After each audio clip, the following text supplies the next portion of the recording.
আপনার পুরোটা এ করতে গেলে বাই চান্স আবার তো ওটা ঢিল মারলো কিছু হলো, আমি না হয় দেখুন আমি না আপনি দিলাম, তাহলে আপনার হ্যাঁ কেন সরাবেন না? তাহলে আপনার এই যদি হতে থাকে তাহলে আমরাই সব বিয়ে করে যাবো, চলে যাবো সব সময়।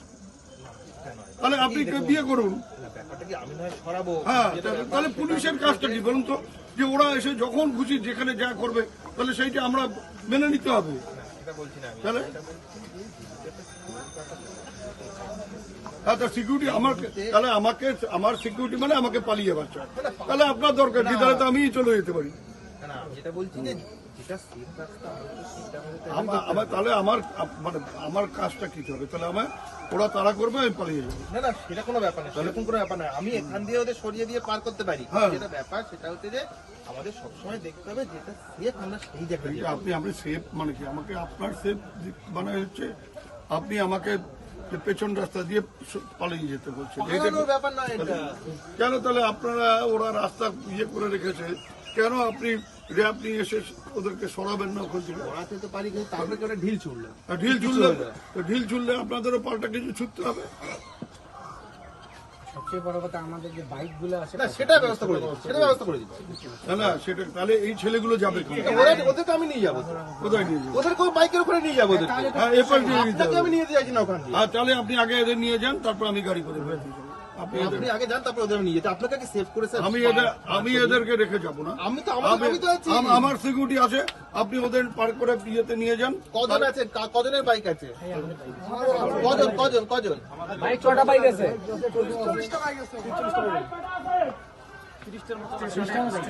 30টার মতো পার্টি অফিসারের বাইক আছে তো? ঠিক আছে আমি নিয়ে যাচ্ছি ওদেরকে, আমি এখান থেকে নিয়ে যাচ্ছি, আপনাকে আমি চাইছি না এখান থেকে নিয়ে। ঠিক আছে, সেটা হলো আপনি আগে ওদের পার করুন, তারপরে ওরা সেফলি পেরিয়ে গেলে তারপরে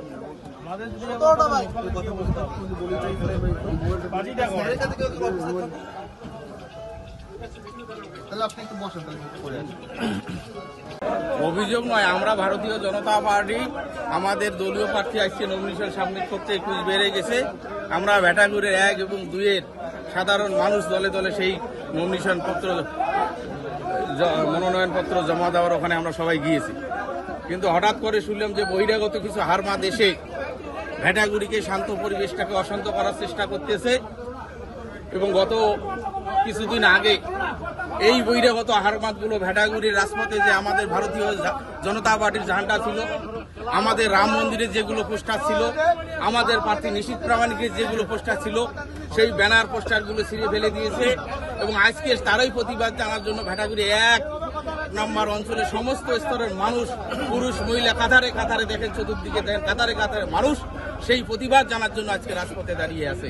এই তৃণমূলের সন্ত্রাস, তৃণমূলের স্বৈরাচার, তৃণমূলের হামলা, তার প্রতিবাদ জানার জন্য কাতারে কাতারে মানুষ চতুর্দিকে দাঁড়িয়ে আছে প্রতিবাদ জানার জন্য। এবং কিছুক্ষণ আগে আমাদের খবর আসলো তারা ভোটের প্রচার করার নামে ভ্যাটাগুড়ির রুইয়েরকুড়ি কাশিগঞ্জ ঘাটপাড়ে যে আমাদের শনি মন্দির আছে, সেই শনি মন্দিরের উপর আক্রমণ করেছিল আজকের দিনে। ওখানে যে আমাদের সাধারণ মানুষ পানীয় জল খায় সেই মন্দিরের পাশে, সেই পানীয় জলের সামনে যে আমাদের টিউবওয়েল আছে, সেই টিউবওয়েলটা তারা ভেঙে দিল। এই যে স্বৈরাচার, এই যে একনায়কতন্ত্র, এই যে সন্ত্রাসের পরিবেশ ভ্যাটাগুড়িটাকে, তার প্রতিবাদ জানার জন্য ভ্যাটাগুড়ি 1 নম্বর অঞ্চল সমস্ত পুরুষ মহিলা আজকে প্রতিরোধ করে তুলেছে। আগামী দিনে লোকসভা নির্বাচনে উপযুক্ত জবাব দিবে ভ্যাটাগুড়ির মানুষ। এবং গত পঞ্চায়েত নির্বাচনে আমরা ভারতীয় জনতা পার্টির নেতৃত্ব দায়িত্ব নিয়েছে, ভ্যাটাগুড়ি 1 নম্বর অঞ্চলে কোথাও একটা বোমের আওয়াজ হবে না। কোনো মানুষ, কি তৃণমূল, কি বিজেপি, কি সিপিএম, কি ফরওয়ার্ড ব্লক, কোনো মানুষ হাট বাজার চলার বিঘ্নিত হবে না। কিন্তু বহিরাগত হারমা দেশে এই শান্ত পরিবেশটাকে অশান্ত করার চেষ্টা করতেছে। বারে বারে তারা বহিরাগত হারমা দেনে ভ্যাটাগুড়ির মানুষের যাতে গণতান্ত্রিক পরিবেশটা নষ্ট হয়ে যায়, ভ্যাটাগুড়ির মানুষের যারা শান্তির পরিবেশটা নষ্ট হয়ে যায়, সেই চেষ্টা বারবার উদয়ঙ্গ করতেছে। তার প্রতিবাদে ভ্যাটাগুড়ি 1 নম্বর অঞ্চলের সমস্ত জনপদ প্রতিরোধ আজকে গড়ে তুলছে। রতন বর্মন, মন্ডলের জিএস, দিনাটা 1 নং মন্ডল।